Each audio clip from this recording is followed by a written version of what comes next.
For today's video nga po, ayan, dito kami sa tindahan at maglilinis kami para makapagsimula na at kasama namin ang aking apo makulit.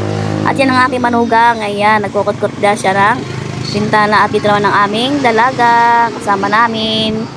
Ayan. At dahil gusto nga namin makapagsimula ng business namin, ng aming mga pagkain ay sama-sama kaming naglinis para matapos agad. Ganon. Dahil nga siyempre kapag nag-open ka na yan, ay matik na po yung tumatakbo ang ating daily. Kasi monthly po tayo dyan, tumatakbo na po yung araw ng pagbabayad. Nagre-rent lang po kami dyan. Ayan. Kaya po namin maglola at nagpahinga si Lola.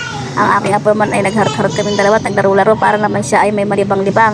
Hindi po siya iyakin kaya kung anong po ginagawa namin, nagkukulit lang po siya. Ganun lang ang ugali ng aking apo. Kahit sa pumunta kami, kasama po namin ang aming baby na makulit para may libangan din. At syempre wala naman maiiwan sa kanya kundi isasawa naman talaga. Charat! At syempre ayan, papakita ko sa inyo ang buong tindahan. Maliit man siya ay okay na rin po siya. Ayan.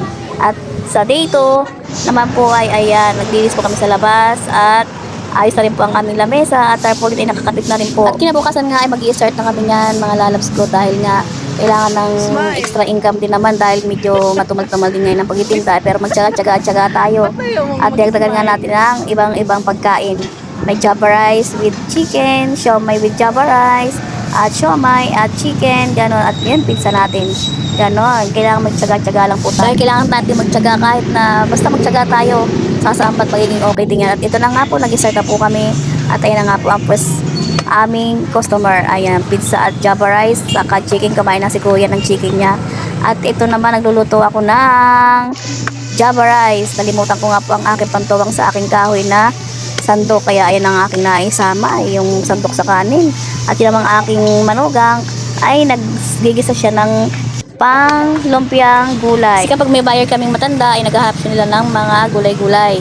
Ay ayan, magluluto siya ng lumpiang gulay. Kaya nang hanapin. Kahit po ako gusto ko ay mga gulay-gulay. Siyempre pag tayo nagkakaedad na, abay kailangan natin mag-iingat. Kailangan magulay tayo, isda, wag laging chicken or ano man. Ito na nga po luto ng ating fried chicken. Crispy po yan. At ito po yung ating java rice with chicken. Thank you for watching.